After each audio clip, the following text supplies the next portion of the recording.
Well, welcome again. My name is Brannen. I'm very glad that you're here today. We are working our way through the Gospel of Matthew. If you're not familiar with the Bible, the Gospel of Matthew is the first book in the New Testament, and it is about before Jesus. It has his genealogy, his birth, his life, his death, and ultimately his resurrection. So it's a full accounting of Jesus' life. And if this is the centerpiece of our faith, Jesus, then we certainly must investigate and have clarity on exactly who he is. So that's why we're taking this multi-year trek through the Gospel of Matthew. To kind of catch you up on where we're at in the Gospel of Matthew, we're in chapter 10 of the Gospel of Matthew. Now, let me set some context here because this is really, really important.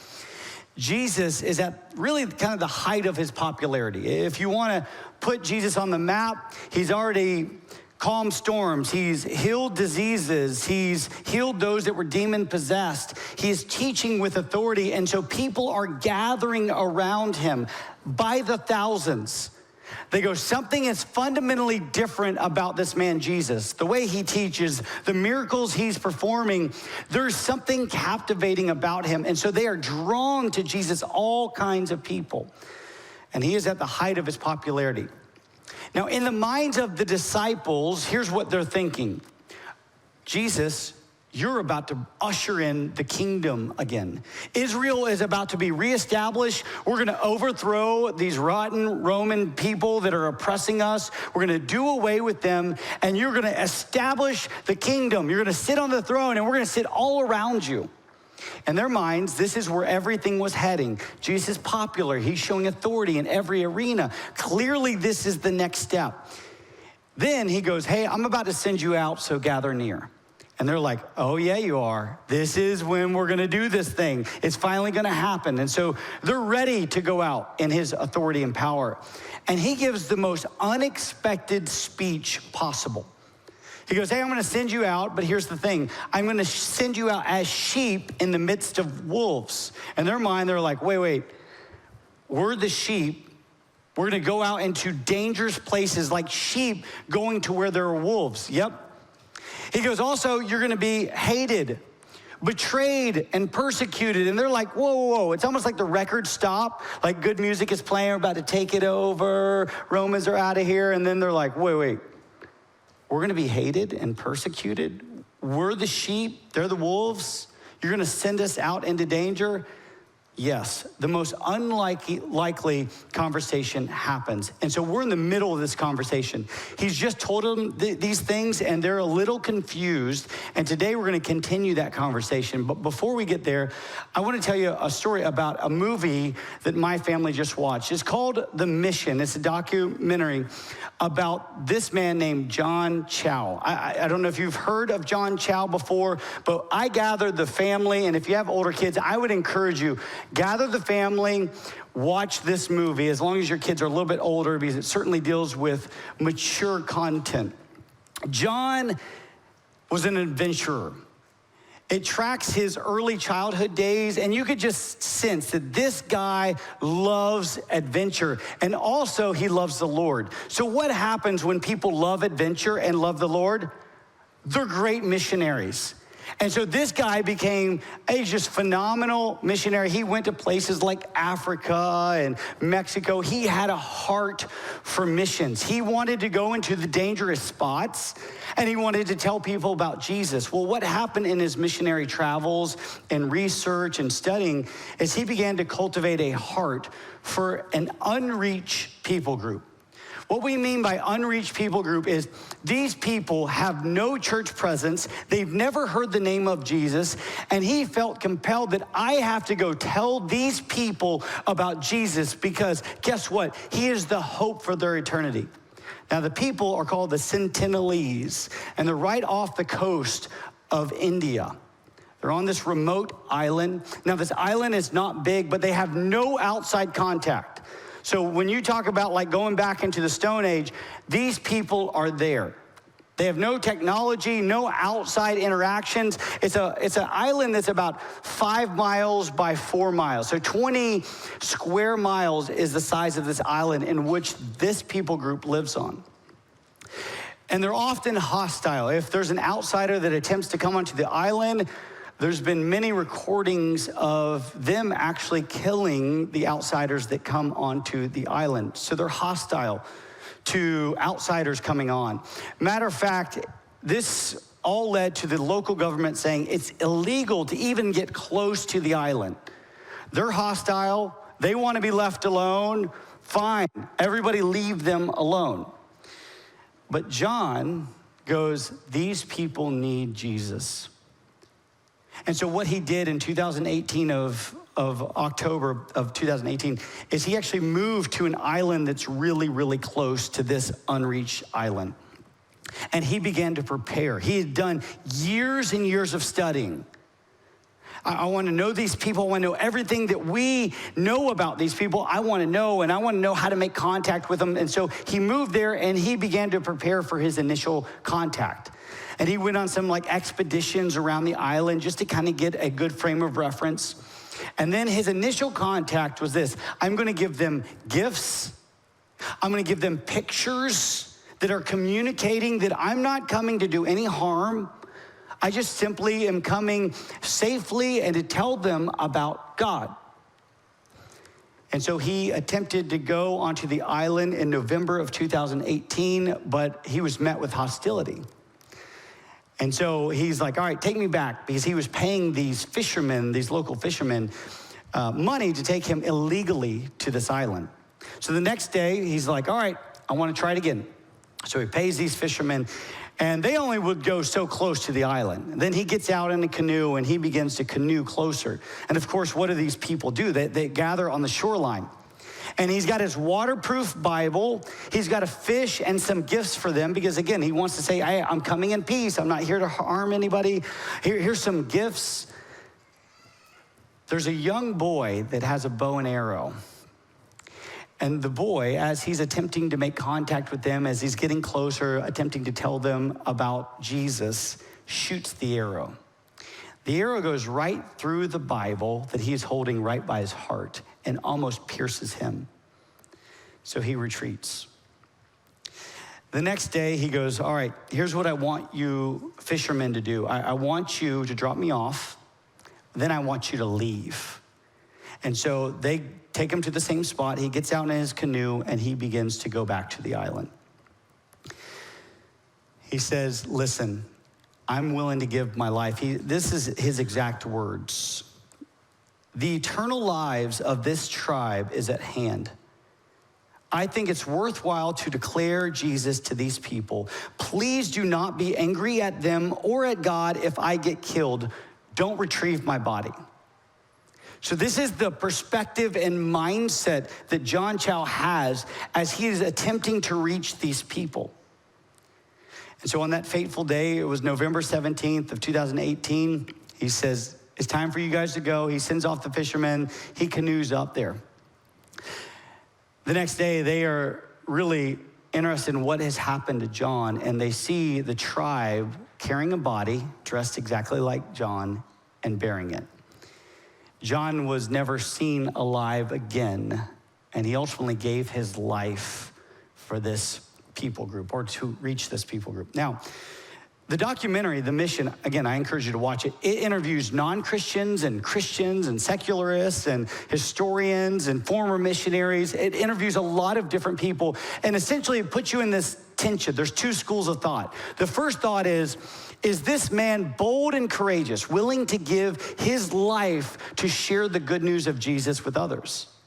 Well, some people are like, yes, that's what he was. Other people are like this: he's a Western fool who thinks that he has the truth, and he has to enter into these unreached people groups that don't want anything to do with him on a suicide mission. He kind of got what he deserves. Leave these people alone. And so the entire documentary, you're kind of like, oh, feeling this tension between these two schools of thought. Now listen, John is not the only missionary to give his life attempting to reach an unreached people group.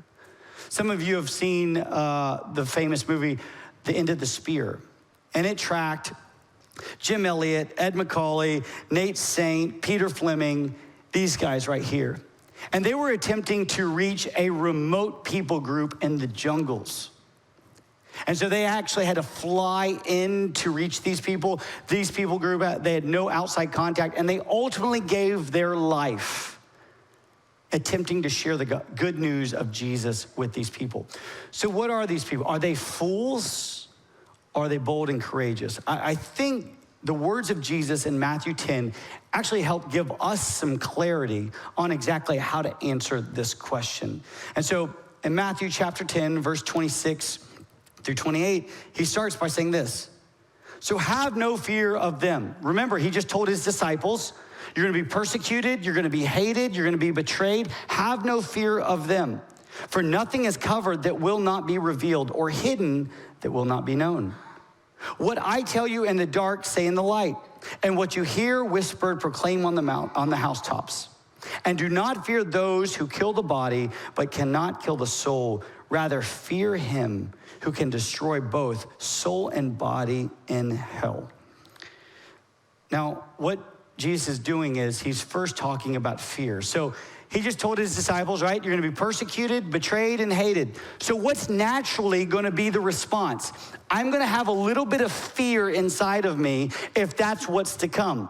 What is fear? So we're all on the same page. Fear is this internal alarm that we have. It's hardwired in us. Whenever there is something challenging or something that's confronting us that's dangerous, you and I have been built in such a way, designed in such a way that there's a mechanism that goes off. And we call it fight or flight. We're confronted with something dangerous, so either we've got to stand up and fight or we need to get out of there. It's this built-in design response that our bodies have whenever we're confronted with fear. And of course, these disciples are going to experience that immediately. He's going to send them out, and they're going to experience, do I fight or flight here? There's fear that's coming up. There's an internal alarm that's saying, hey, dangerous, get out of here, get out of here. And what he first tells them is, don't fear. Actually, what he's gonna do is he's gonna completely change their perspective. And what he does this initially by saying, all right, I want you to compare two fears. I want you to compare the fear of man and the fear of God. I want you to compare the power of man and the power of God. He says, worst case scenario. Worst case scenario, somebody kills you. And some of you are like, that sounds pretty bad. Okay, yes, that is bad. He is not in any way diminishing murder. Not in any way diminishing somebody losing their life. Jesus is not in any way, shape, or form doing that. So don't misunderstand the text. But he's going, all right, worst case scenario, you lose your life for the sake of the gospel. However, that fear is much less than the fear of God that can destroy both the body and the spirit in hell. What he's doing is comparing the two. Worst case scenario, you have this temporal ruin that can happen. Now, it's really interesting when you look at the word destroy here, because some of us go, okay, wait, are you talking about completely annihilating somebody? They cease to exist? That is not this Greek word that we find here, destroy. This Greek word is later on used in this very same chapter and is translated lose. It means to come and to just ruin, utter ruin. So worst case scenario, somebody can ruin our life, our temporal existence. But our eternity, our eternal existence can be ruined by God. He's like, compare the two, temporal versus eternal. So essentially what he's doing is he's kind of helping lay the foundation of, here is why I don't want you to fear. The power of God is greater than the power of man. The fear of God is greater than the fear of man. That's how his disciples are to operate. Now, I mentioned this last week. We experience much more subtle forms of persecution, right? You're not fearful that when you leave here today and you were to share the gospel, if you were to be bold enough to share the gospel, you're not fearful that you would actually lose your life, be thrown in jail, experience some kind of violent abuse. We don't experience that. We have much more subtle forms of persecution when it comes to the United States and our Western culture. So I was doing some research and I found this, that peer pressure is one of the ways that we experience the fear of man. Because the fear of man seems to kind of grip us our entire lives. Have you recognized that? There's been research that's done that we experience peer pressure as early as 2 years old. So at age 2, if you have a little one or you've raised little ones, at 2 years old, you can watch them and they will succumb to peer pressure when applied. And that happens throughout our entire life. Think about our childhoods. Think about the kind of clothes you wore. Think about the music you listened to, the way you thought as a child or as a teenager or as a young adult. We often are embarrassed by how we dress. My parents have this embarrassing picture of me that they've decided to just eternally set up on the wall. So when people come in, they can see it. And my kids always make fun of me. I got a couple of my kids in here now. They make fun of me. Okay, I'm gonna share something. This was my really dark days, okay? So don't judge me too much. I had earrings back in the day. I know, don't judge me. And some of you, I knew when you were younger and you had earrings too, so you know the embarrassment that when somebody sees us with a picture when we're like a teenager, we had earrings, we're like, oh no. So my kids just give me so much heck about that. But I'm like, why did I do that? Well, everybody else was doing it. The way I experienced and succumbed to peer pressure and the way I presented myself. Then I look at how I, as an adult, continue to have this fear of man, right? How we dress, the homes we're willing to live in, the cars we're willing to drive. For many of us, the fear of man just grips our life. And it kind of directs us. And I would say this, for many of us, the fear of man, the power of man is greater in our life than the power of God or the fear of God. And that should not be, because Jesus is teaching right here, no, God is more powerful than man. The fear of God should be greater than the fear of man. There's a really good book. It's written by Ed Welsh. He wrote this book called When People Are Big and God is Small. And he asked some really fascinating questions in this book. And I want you to see if the fear of man is gripping your life right now by asking these questions. Have you ever struggled with peer pressure? Think about your life. Are you overcommitted because you find it hard to say no? Can you handle criticism, or do you get really defensive if anybody critiques you in any way, shape, or form? Do you find yourself being a people pleaser, doing whatever others want of you? You just want to please others. Do you exaggerate stories about your life? Are you afraid of confrontation and being honest in these moments? Are you afraid of making mistakes that will make you look bad in the eyes of others? Do you get easily embarrassed? Do you ever lie, especially the little white lies? Are you jealous of other people? Ed in this book would say if we answered in the affirmative to any of these, which by the way, if I'm being honest, there was multiple ones that I'm like, yes, that's me. He goes, people are big and God is small. And your perspective. And Jesus wants to completely upend this perspective and go, no, in our eyes, in our hearts, we have to understand how large and powerful God is, and that is greater than man. People are small, and God, you are so big. And if we do that, we are released from the grip of people.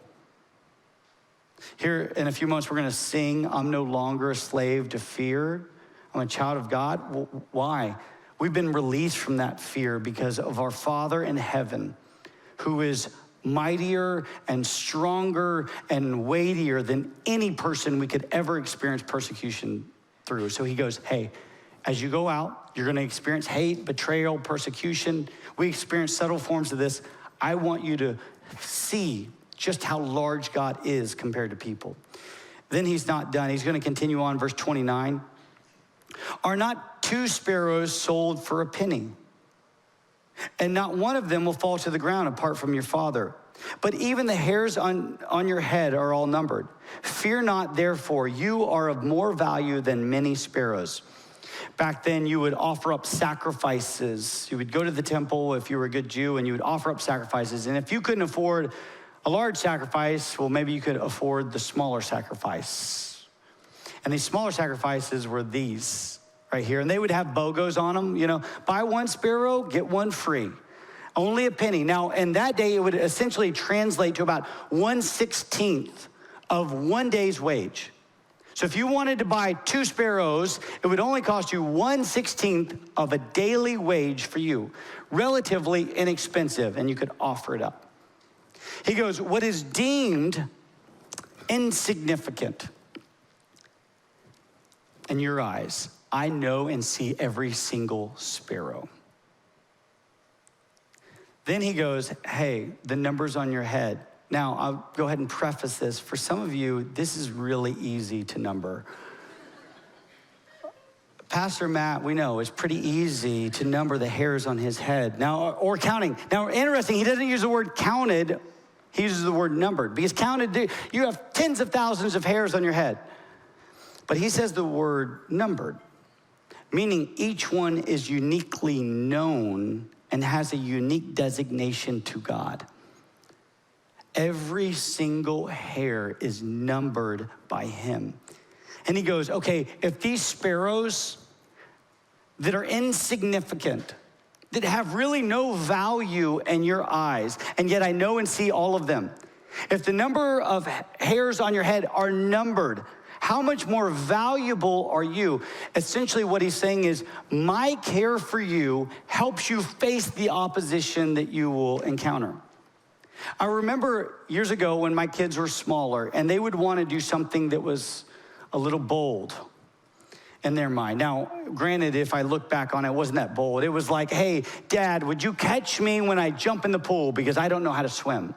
Or Dad, I'm on the play set. Would you catch me if I jump down to you? Or Dad, would you wait on the end of the slide and make sure I don't fall off? Well, in their little minds, when they're that young, they're about to attempt something bold. And really what they're asking is, do you care enough for me not to let me fall? Because if you're willing to catch me, I'm willing to be bold and courageous. Which, by the way, side note, we have been helicopter parents for far too long. I think you should challenge your kids to do some things that are a little dangerous. They require some boldness and courage, because to follow Jesus, we actually need boldness and courage. And so if we send them into adulthood and they never had to be bold or courageous, how do we ever expect them to be bold and courageous when it comes to the Lord? One pastor, his kid was on the roof, and he goes, Dad, can I jump down from here? He's like, well, you probably break something, but if you want to do it. And the wife's like, no. Well, he's like, well, in some ways, he's got to weigh the options here. I don't know. Does he want to break something, or does he want to be? I think for many of us, we do need to put our kids in challenging situations that require boldness and courage. But my kids, when they're asking me to just simply catch them, what they're saying is, Dad, do you care enough about me? For us to actually be bold in our faith, we have to see our care, our value in the eyes of God. See, if you are a person sitting here today, you have inherent value and worth because you bear the image of God. We are unique and distinct from the rest of creation. Nothing on the face of this earth can proclaim what we proclaim, and that is, we bear the image of God. Infinite value and worth. And not just that, Jesus died for us, declaring just how valuable we are, that he's willing to die for us so that we can be brought into the family of God. Friends, you have infinite value and worth. Your Father in heaven cares for you even when we experience persecution and betrayal, and he will eternally care for our soul. And then the last kind of reason he gives for them to not be succumbed by the fear of man or fear, he says this, so everyone who acknowledges me before men, I will acknowledge before my Father who is in heaven. But whoever denies me before men, I will also deny before my Father who is in heaven. This word acknowledge is deeply tied to identify. So what he says is, if you're unwilling to identify yourself in any way, shape, or form as a Christ follower, then I do not identify myself with you in the throne room of heaven. Sobering words, very sobering words. I love the act of baptism. I actually think whenever we have baptism services, they are some of the most sacred services that we have. Because I love when people get into that water. What they do is they are declaring, I identify with the life, death of Jesus and the resurrection of Jesus. He has raised me to new life. There is a bold declaration that happens every time somebody gets baptized, and it is special and it is sacred. I love this act. But in so many other ways, we've been called to identify ourselves to the rest of the world as Christ followers.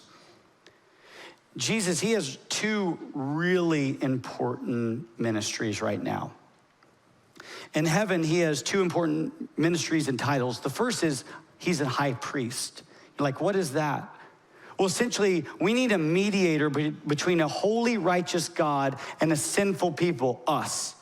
We need somebody that can bring us together. That must be the high priest. In the Old Testament, the high priest is the one that would go on behalf of the people as almost a mediator and provide a sacrifice saying, you're holy and righteous and they're sinful. Here's our sacrifice to you. But now we have a high priest who's offered himself as a once and for all sacrifice. He bridges the gap between a holy God and a sinful people. He brings us together because of who he is. And not just that once and for all sacrifice, but as a high priest, one of the beautiful things about the incarnation, that means God came and put on flesh and blood. One of the beautiful aspects of this is Jesus has suffered and gone through the very same things that we have suffered and gone through. So whenever we've been betrayed, Jesus can say, I know what it's like to be betrayed. Whenever we experience hate, Jesus can go, I know what it's like to be hated. I know what it's like to be hurt by dear people we love. I know what it's like to lose a friend. I know what it's like. Why? Because we have a high priest who has been through everything that we've been through, even tempted. So that's one role. The other role is he is our advocate, a unique ministry that he currently has. It says this in 1 John 2, 1-2. He says, my little children, I'm writing these things to you so that you may not sin. But if anyone does sin, we have an advocate with the Father, Jesus Christ the righteous. What is an advocate? It's one who has been on publicly defending another. And so here we are imperfectly identifying with Jesus because every time we sin, we're not identifying with him. We're imperfectly doing this, and yet whenever we sin on the throne room of heaven, there's this great boast that's happening. He's going, I paid for that. They trusted in me. I've paid for that sin. I'm boasting. Father, they are righteous. They are pure. I have forgiven them. He's openly and publicly defending us in the throne room of heaven. And if Jesus is willing to do that, then my goodness, shouldn't that lay a foundation that I should not fear man? I have an advocate in heaven advocating for me. And so I'm identifying with Jesus publicly. When you look at Jesus, he says, hey, I don't want you to fear. What he's essentially saying is, I want you to understand the power of God over the power of man. I want you to understand my care for you, and I want you to understand my boast in heaven will be for you, your advocate. I want to draw you back to the missionaries that we talked about. We talked about John, and I already read a quote from his life. He was willing to give up his life to tell this unreached people group about the Lord. In his perspective, he said, I'm willing to sacrifice everything so that more people can know Christ. Another man that I referred to earlier was Jim Elliot. Him and a collection of missionaries went down attempting to reach an unreached tribe in the middle of the jungle. They had to fly in, but he has lots of writings he's left for us, and I want to give you his perspective. This is what he says. He says, he is no fool who gives what he cannot keep to gain what he cannot lose. That is the perspective of a man that understands the care of God eternally. That is a man that understands I am to fear God, not man. That is a man that's willing to identify with Christ, and Christ is his advocate in heaven. I think what happens here is we have the questions that are posed by that documentary. I think it's answered by Jesus here. Are these just foolish Westerners who think they have the truth and go on these suicide missions? Or are these bold, courageous men and women who are willing to risk everything? Well, in their perspective, they are willing to risk everything for the sake of the gospel. I want to conclude with this. I want to ask you the same questions that we asked last week, as we're in the same section as we were last week. I want to ask you some very pressing questions. Ask yourself this: where do I need to take a stand? Where have you been succumbing to fear and not taking a stand? How about this? Where am I compromising? Where am I short-circuiting what God's called me to do? How he's called me to live? I've just been compromising. It's time for me to no longer compromise. How about this? Where in my life have I been hiding in fear? The shackles of fear have been released by King Jesus. And finally, how can I identify with Jesus this week? I think we have been called to be a bold and courageous people because we have a great King who cares deeply for us. We have a great King who is the one who sits on the throne, powerful, and we have a great King who's boasting right now for us in the throne room of heaven. Praise be to God.